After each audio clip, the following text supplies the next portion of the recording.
तो चलिए दोस्तों, आज के वीडियो की शुरुआत करते हैं।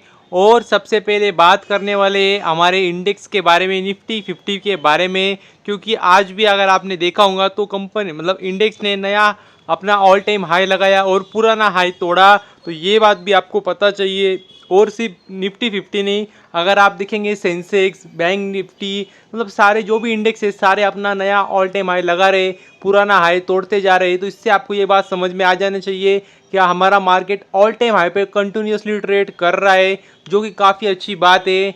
और एक बात जो आपको पता चाहिए क्या कल छुट्टी रहने वाली है, कल बाजार बंद रहेगा। नहीं तो आप रोज के भरोसे उठ के बैठ जाएंगे और देखने लग जाएंगे मार्केट, और मार्केट आपको दिखेगा नहीं चालू। तो इसके लिए मैंने आपको ये बात भी बता दी। और यदि आगे बात करें मारुति सुजुकी कंपनी के बारे में, तो काफ़ी ज़बरदस्त और बेहतरीन बात सामने आ रही है। क्योंकि अगर आप देखेंगे तो देख सकते हैं कंपनी अपनी जो कैपेसिटी है उसको बढ़ाने जा रही है। और देख सकते हैं साफ साफ शब्दों में कंपनी ने कह दिया है क्या कंपनी अपनी जो कैपेसिटी है वो बढ़ाने जा रही है, एक्सपांड करने जा रही है। जी हाँ दोस्तों, कंपनी ने देख सकते हैं कहा एक्सपांड करने जा रही है उनकी मैन्युफैक्चरिंग कैपेबिलिटी। तो ये काफ़ी ज़बरदस्त बात है। क्योंकि मैं आपको बोलता हूँ, जब भी कोई भी कंपनी एक्सपांड करती है, कैपेक्स करती है, एक्सपांशन करती है, तो ये काफ़ी ज़बरदस्त और बेहतरीन बात होती है। और इसका सीधा इम्पैक्ट होता है कंपनी के रेवेन्यू पर। और अगर आप खर्चे को मैनेज कर लिए जाए तो फिर कंपनी का प्रॉफिट तो बढ़ना ही बढ़ना है। और ये काफ़ी अच्छा कदम कंपनी ने उठाया है। लेकिन काफ़ी लोग सोचते कि फिर हर कोई कंपनी क्यों नहीं करती है।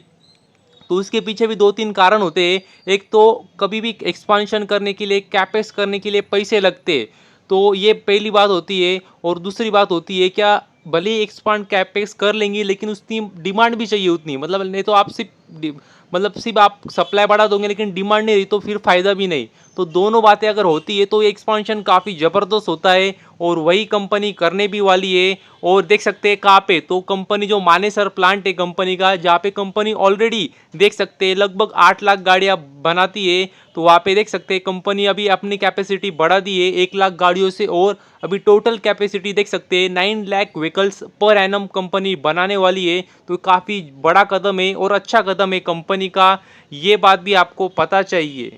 और भी यदि अगर आप देखेंगे तो देख सकते हैं वही कहा है कि जो देख सकते हैं विटारा ब्रीजा है, अर्टिका है, वैगनर है, एक्सेल 6 है, डिज़ायर है, एस्प्रेसो है, सियाज है, सेलेरियो है। ये सारे जो भी आपको पता ही होंगे सारे अलग अलग मॉडल्स, तो ये सारे मॉडल्स यही मानेसर प्लांट में ही बनते हैं। और अगर आप कमेंट्री सुनेंगे अगर उनके कह सकते हैं ओनर की, देख सकते हैं उनके मैनेजिंग डायरेक्टर की, सीईओ की, तो उन्होंने वही कहा है कि जो भारत सरकार का जो सपना है आत्मनिर्भर भारत का, उस पर हम भी लगे हुए हैं। और made in India he vehicle सब बना रहे। और इतना ही नहीं, आने वाले समय में और भी हम कैपेसिटी बढ़ाने वाले हैं और डबल करने वाले हैं 7-8 सालों में। तो ये काफ़ी बड़ा स्टेटमेंट था। क्योंकि अगर आप देखेंगे तो कोई कोई लोग बोल सकते हैं 7-8 साल क्यों, क्योंकि जिनको अंदाज़ा नहीं होगा उनके लिए मैं अंदाज़ा दे दूं क्या कंपनी काफ़ी बड़ी है, मारुति सुजुकी काफ़ी बड़ी कंपनी है। इससे आप अंदाज़ा लगा सकते हैं क्या हर दूसरी गाड़ी जो बिकती है भारत में, 4 व्हीलर पैसेंजर व्हीकल्स में, वो मारुति सुजुकी की होती है। इतना बड़ा कह सकते हैं इनका मार्केट शेयर है भारत में। तो उनके लिए 7-8 साल लगना, 7-8 साल में कैपेसिटी डबल करना भी काफ़ी बड़ी बात है, जो कि कंपनी ने की है। और कोई भी कस्टमर जब जाता है तो ये सारे ऑप्शंस देते हैं। अगर कोई बोलेगा हमें सीडान चाहिए तो बोलेंगे स्विफ्ट डिज़ायर ले लो, स्विफ्ट ले लो, सियाज ले लो। कोई बोलेंगे हमें हमारी फैमिली बड़ी तो फिर इर्टिगा ले लो, एक्सेल 6 ले लो। कुछ ना कुछ करके सारे इसमें उनके पास काफ़ी अलग अलग मॉडल्स है सारी प्राइस रेंज में।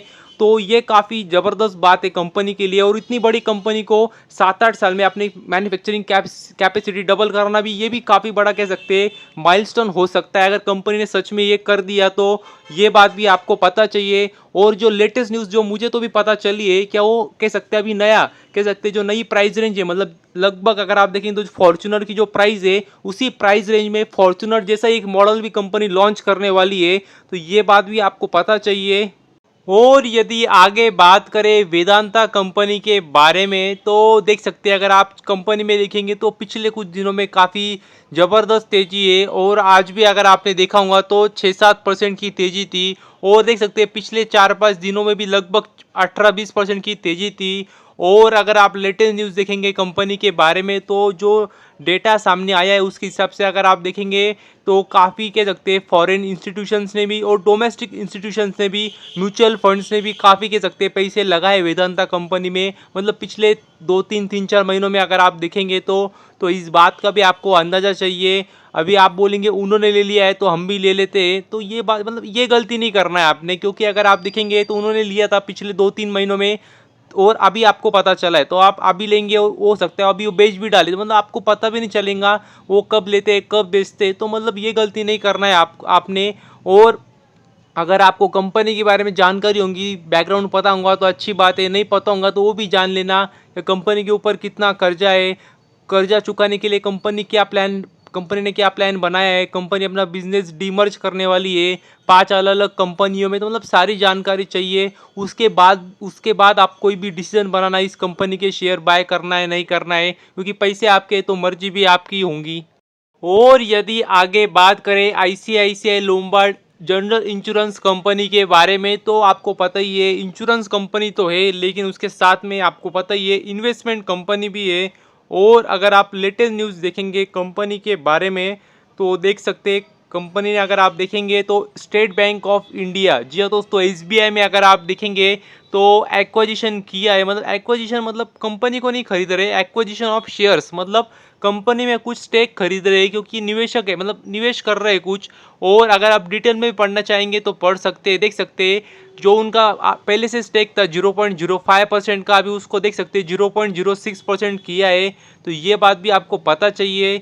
अभी आप बोलेंगे इतना सा स्टेक बढ़ा है लेकिन उसके लिए भी काफ़ी पैसे लगते हैं, क्योंकि मतलब काफ़ी बड़ी कंपनी है एसबीआई, तो इस बात का भी आपको अंदाज़ा चाहिए। और यदि आगे बात करें टार्क कंपनी के बारे में, तो जिनको नहीं पता होगा उनके लिए मैं बता दूं कंपनी रियल एस्टेट सेक्टर में काम करती है।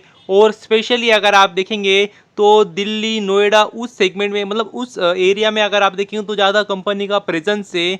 और देख सकते हैं अगर आप देखेंगे तो कंपनी ने कहा है कि जो उनका नया प्रोजेक्ट था टार्क कैलासा, वो देख सकते हैं अच्छी तरीके से कंपनी को रिस्पांस मिला है उस प्रोजेक्ट के लिए, तो ये काफ़ी ज़बरदस्त बात है, बेहतरीन बात है। और देख सकते हैं कंपनी को वहाँ से 1400 करोड़, जी हाँ दोस्तों, तो 1400 करोड़ का कंपनी को सेल्स हुआ है वहाँ से, तो ये काफ़ी ज़बरदस्त बात है, बेहतरीन बात है। और इसीलिए कंपनी ने कह सकते हैं काफ़ी कह सकते हैं बड़ी उपलब्धि भी हासिल की है।